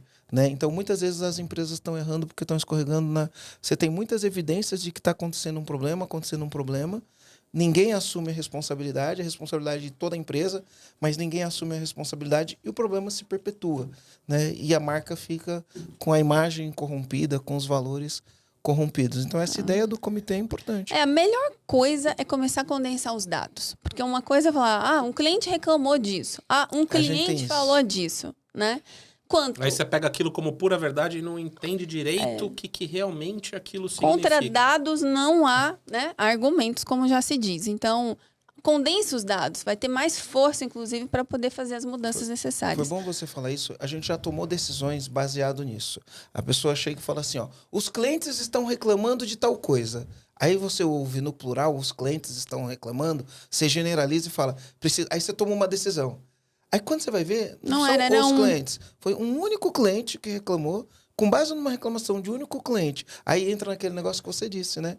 98% dos clientes vão pagar por causa dos 2% dos clientes, né? Por causa de uma reclamação, você toma uma decisão. E hoje quando as pessoas falam pra gente, né? Os clientes estão reclamando. A gente fala, quantos? Quem? Quantos de quantos? Né? É um de 100? É um de 2? É um único cliente que reclamou? Quantos clientes reclamaram? Me traz os dados. E entender também do que se trata a reclamação. Vou te dar um exemplo, tá? Nós estamos trabalhando num projeto de uma grande varejista que na avaliação do NPS o cliente está reclamando de preço. Preço alto. E NPS baixo, preço alto. É preço alto o problema?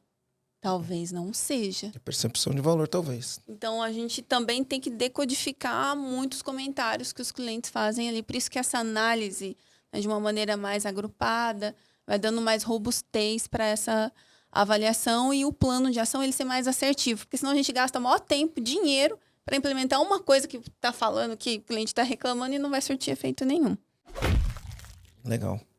Preço alto é uma reclamação que as pessoas fazem bastante no varejo, né? No varejo. Mas eu não entendo que falar do preço é bem uma reclamação. Ele pode não concordar com o preço, mas política de preço é um negócio que é muito focado no negócio. Não é um motivo para se reclamar. Você pode não concordar com o preço e aí cada um vai entender. Mas os clientes reclamam, né? Eles reclamando, mas... Eles reclamam. Enfim, se tem uma coisa que eles gostam de reclamar... Você tem que melhorar a tua eficiência para entregar com um preço menor, mas não necessariamente Mas sabe o que eu acho? Tem que olhar para as evidências também, Rogério. Vou contar uma experiência que eu tive num restaurante lá em Florianópolis, na beira-mar de Florianópolis. Fui no restaurante, fui jantar. E, assim, sem querer parecer arrogante, sem nada, né? Mas no padrão de vida que eu cheguei, eu gosto de comer em restaurante bom e gosto de tomar vinho bom, tá? Sem querer ser arrogante, sem nada. É a realidade que eu tenho. E aí eu fui num restaurante, entrei no restaurante, o prato era um preço ok, normal, não tinha nada de pedir a carta de vinhos. Quando eu olho a carta de vinhos, normalmente, a gente que está acostumado, um vinho que na adega ou na casa de vinhos você compra, sei lá, por um valor 10, você vai pagar 16 no restaurante, né? Mais ou menos isso. Um vinho que custa 100, você vai pagar 160 no restaurante, até 200. Até o dobro. O dobro você acha que o cara deu uma forçadinha, mas beleza. Faz parte do jogo. Você entende que tem um serviço, tem uma taça, tem alguém te levando, você entende. Não é só pegar o vinho e abrir ele, né? Alguém abriu o vinho para você, a gente entende isso daí. Aí eu entrei no restaurante, eu olhei e achei estranho, porque não tinha ninguém tomando vinho no restaurante. Não tinha ninguém tomando vinho. Só tomando água. Aí eu pedi a carta de vinho. Quando eu fui ver, aí era assim, espumante. Por exemplo, eu tenho um espumante que eu adoro, que é o Cavigás. Eu pago na casa de vinhos lá por volta de R$105. Num restaurante, eu já cheguei a pagar 230, eu acho que tá ok. Num restaurante. Lá tava 480. Nossa. Um vinho, por exemplo, o DV Catena, que a gente sabe que num restaurante a gente vai pagar 280, lá tava R$800. Mas tava um negócio totalmente fora da realidade. Esse dia eu reclamei. Eu falei pro cara, olha só, queria te fazer uma reclamação. Olha em volta, olha as evidências. Olha em volta. Você tá vendo que ninguém tá tomando vinho? Ele ficou olhando pra mim. Eu falei, você imagina que uma pessoa que sai à noite pra jantar com a esposa, com a namorada, com os amigos, vai sair pra jantar e não vai tomar um vinho? Você não acha que tem alguma coisa de errado aqui? Não. Tem ninguém tomando vinho. Você não acha que esse preço aqui tá fora da realidade? Tá muito né? fora. Porque a minha experiência, por mais que a comida esteja ótima, ela vai ser frustrada. Né? Eu pedi o vinho mais barato que tinha, né? Pedi o vinho, mas eu fiz questão de reclamar. Você não entende que isso aqui tá fora da realidade? Né? Eu falei, não existe uma justificativa. Ah, você tá num beach club. Numa balada, no verão, lá no Jurerê Internacional. Aí o cara dá aquela abusadinha ali no combo, no preço da garrafa. Ele e tal. Até vai, sabe? Até vai, assim. Não vai muito, mas, enfim. Mas no dia a dia, um restaurante que, tem um monte do lado, cara. O que justifica? Porque não é conveniência. Não é nada, né? O que justifica você fazer isso? Então, nesse daí eu reclamei e foi no Google Meu Negócio. Ah, a gente já recebeu essas reclamações, ele falou. Já falamos aqui com não sei quem. Beleza, eu vou lá no Meu Negócios. Aí eu fui lá no Google Meu Negócios e respondi. Mas qual que é a moral da história? Eu nunca mais voltei lá. Na verdade, a gente passou o Réveillon lá, porque era um pacote, o pacote parecia atraente, foi mesmo. Foi legal. A gente passou o Réveillon lá, era um pacote fechado com open bar e... Open food, open bar. Open tudo, No open bar tava ok. Aí a gente foi. Mas eu almoço lá, eventualmente. Eu almoço lá, porque o menu executivo deles, o prato executivo é muito bom. Mas eu nunca mais fui jantar lá. Esse ponto é realmente... Se a gente for falar de preço aqui, é um novo podcast, né? Porque, é outra história. Cara, tem muito envolvido, né? A percepção de valor, percepção de entrega, serviço, né? Quanto mais serviço agregado você tem, mais você pode cobrar. Uma coisa é o café em grão, outra coisa é o café no Starbucks. Então, tem uma diferença, né, enorme de serviço adicionado. Então, realmente, né, quando o cliente fala de preço... É bom a gente buscar o que está por trás. Faz sentido ou não faz? Tem evidências que demonstram que tem algo lá que a gente pode puxar no fio para poder melhorar, né? Ou aumentar essa nossa percepção de entrega que ele não está enxergando, talvez. Então, é um caminho, é uma ciência, né? Por trás aí do preço.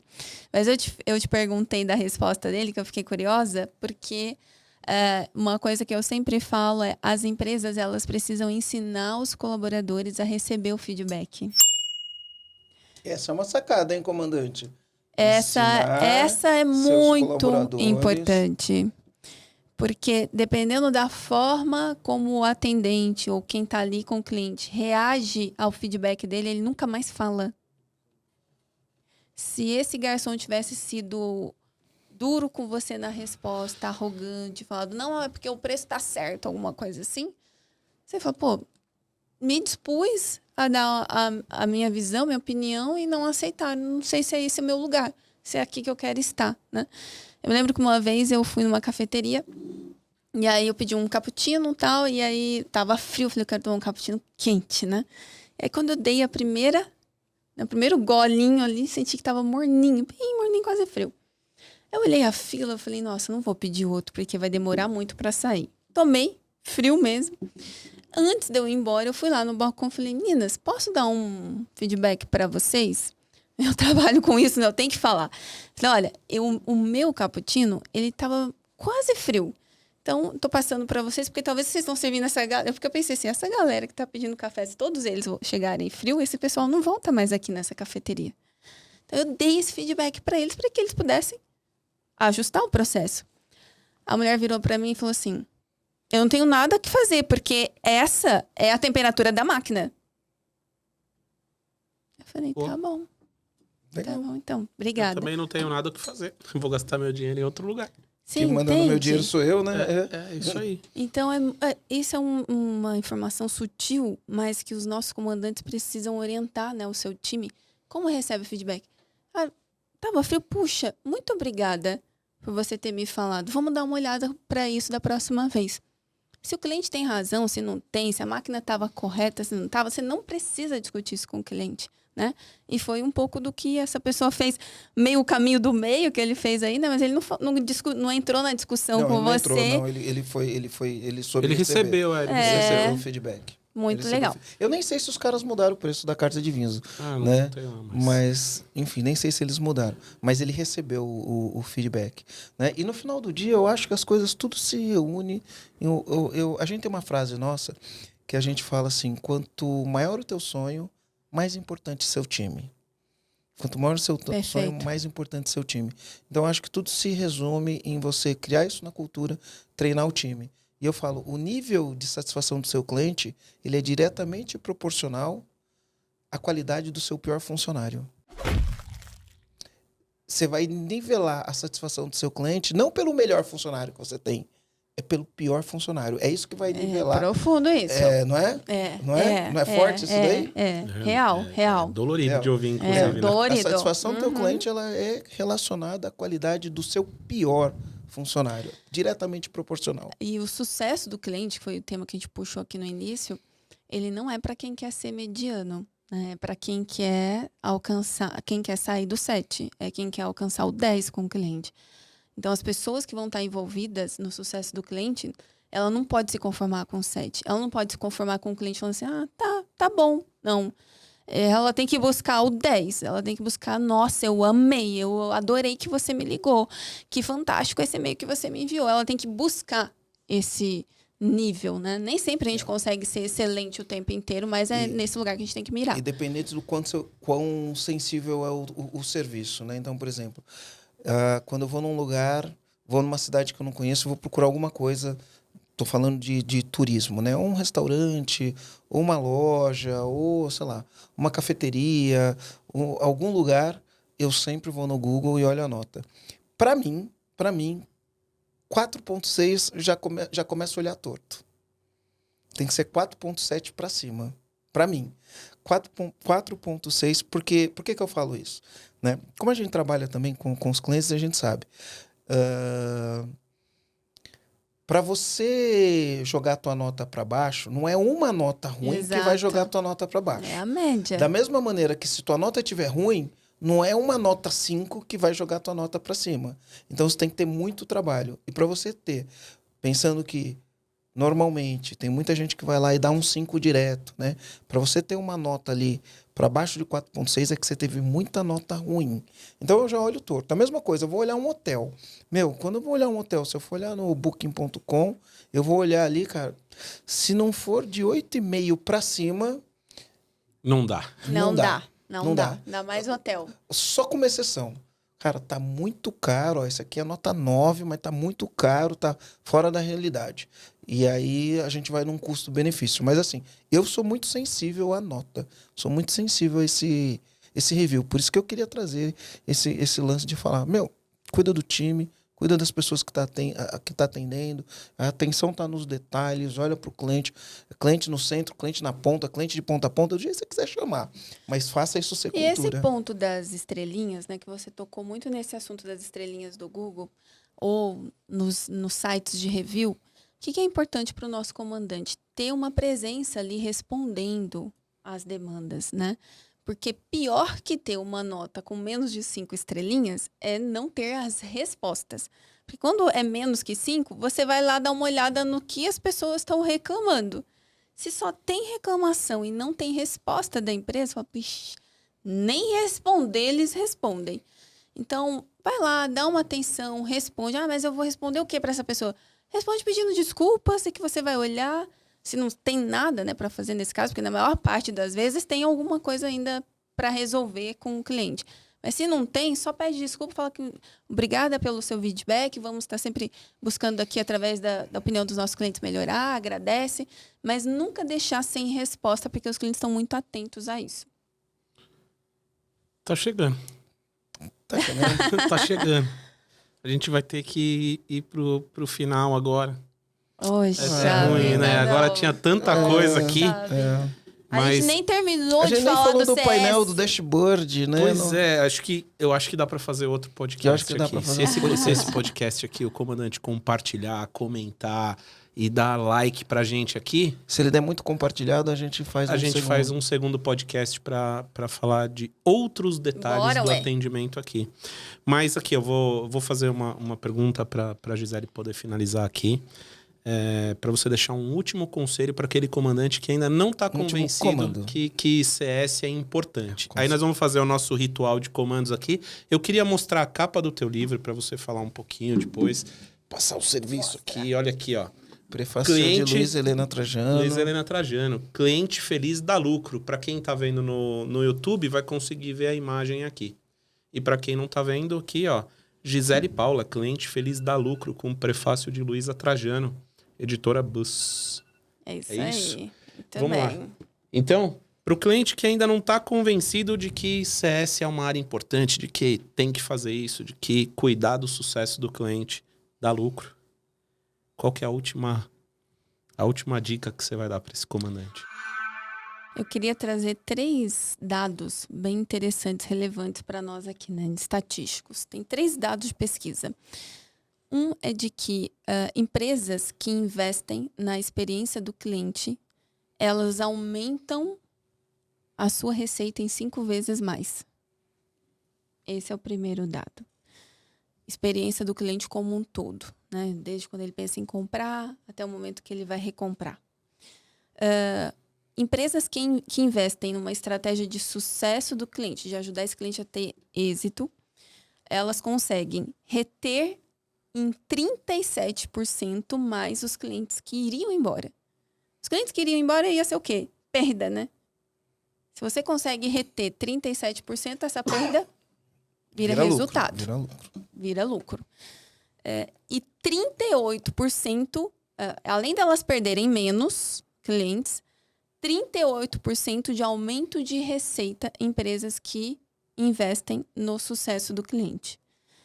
Quando eu falo de investir no sucesso do cliente, é começar ali pelo básico, garantir o bom onboarding, o treinamento do nosso cliente, fazer com que ele use o produto ou o serviço que ele contratou.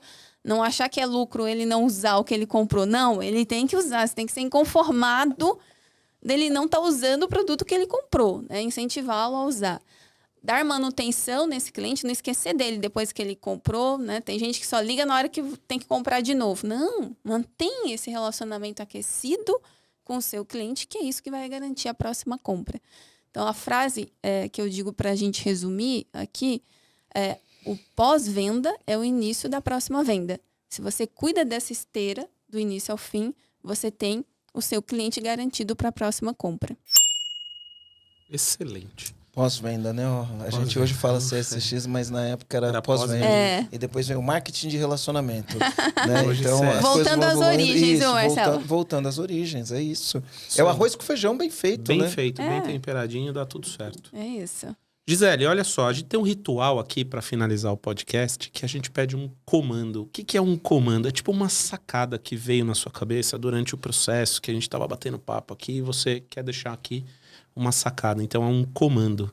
Então eu vou perguntar pro Marcelo qual que é o comando dele, depois eu vou perguntar para você, eu vou falar Vou ter mais tempo para pensar, Marcelo. É isso aí. O meu já na prática eu vou sempre anotando, eu anotei aqui, ó. Eu gostei de uma coisa que você disse, né? Porque a gente lida com o cliente, dependendo do que a gente faz, o trabalho pode ser sensível. Dependendo do que a gente faz. Dependendo do que a gente faz, não é sensível. Mas dependendo do que é, ele pode ser sensível. E aí você falou, existem 2% de clientes que têm má fé. E aí, às vezes, por causa desses 2% do cliente, em vez da gente lidar só com ele, a gente cria regras que engessam os 98% dos outros clientes que têm boa fé. É tipo aquela coisa da escola que alguém joga um papelzinho na professora, a professora vira e fala assim, né? Todo mundo sem intervalo? E ninguém sabe, ela põe todo mundo de castigo. Né? A gente tem que tomar cuidado para não olhar para o nosso cliente, criar um rótulo de que cliente é tudo igual, e por causa de 2%, ou às vezes por causa de um único cliente que falou alguma coisa, você engessa o teu processo, porque cada serviço tem uma característica, né? Mas muitas vezes a gente engessa o nosso processo para o cliente por causa de 2% dos clientes de má fé. É melhor você lidar com esses 2% e deixar os outros 98% satisfeitos do que você deixar 100% dos seus clientes insatisfeitos porque você reagiu de maneira reativa sem dados, né? Dados é importante, então esse é outro comando, né? Pegar os dados, né? A gente gera dados todo dia, toda hora. Pegar os dados, agrupar os dados, né? Clusterizar os dados, segmentar os dados e aí depois começar atacando com os que têm maior incidência e vai resolvendo. E é sempre uma dinâmica de aprendizado. É uma melhoria contínua, Não acaba nunca. Não acaba nunca. Então, acho que esse foi o grande comando. Cuidado com os 2%. Né? Lida só com os 2%, não ferra os 98%. Não mistura o joio com o trigo. Ó, e falando em melhoria contínua, né? O meu a gente tem que ensinar os colaboradores a receber o feedback. É melhoria contínua, é treinamento. Treinamento nunca acaba, né? Não. Então, acho que a gente tem que treinar os colaboradores para que eles recebam bem o feedback e façam alguma coisa com esse dado. Perfeito. Dois comandos aí fundamentais. Gisele. O comando que eu deixo é o ponto de partida. Para mim, o ponto de partida é ouvir o cliente. Só que parece simples e básico ouvir o cliente, mas estar aberto para essa escuta. O que os clientes estão me dizendo através do comportamento deles, da fala deles, do semblante deles, né, da fisionomia do cliente, a postura corporal. Os clientes estão nos dizendo coisas o tempo inteiro. Então, escutar o que os clientes estão nos dizendo é o ponto de partida. E o cliente é o melhor consultor que uma empresa pode ter. Então, vai nele que não vai dar errado, vai dar certo. É isso, vai dar bom. Vai dar bom. E como que as pessoas fazem para poder encontrar a Gisele nas redes sociais, o Instituto Cliente Feliz? Bora lá. Olha, o meu Instagram é @GiselePaula. O meu LinkedIn também é Gisele Paula. Eu sempre pergunto, o pessoal é mais do Instagram ou do LinkedIn, né? Mas eu acho que hoje a maior parte das pessoas acabam se conectando de uma maneira mais fácil no Instagram. Então, Instagram é @Gisele Paula. Do Instituto é @Instituto Cliente Feliz também. E nós temos esse compromisso de ajudar as empresas a melhorar a experiência. Nós temos um sonho que eu quero compartilhar com vocês. Vamos lá. North Star Metric. Que é transformar o Brasil numa referência de experiência do cliente para o mundo. Uau. Esse é o nosso sonho. E a gente acredita que é possível, porque nós temos o que dificilmente a gente encontra em outros países, que é o fator humano. O calor do brasileiro que todo mundo sabe. O brasileiro é caliente. Caliente, né? Mais até que os latinos, né? Nesse fator de relacionamento, a gente se preocupa muito com o humano.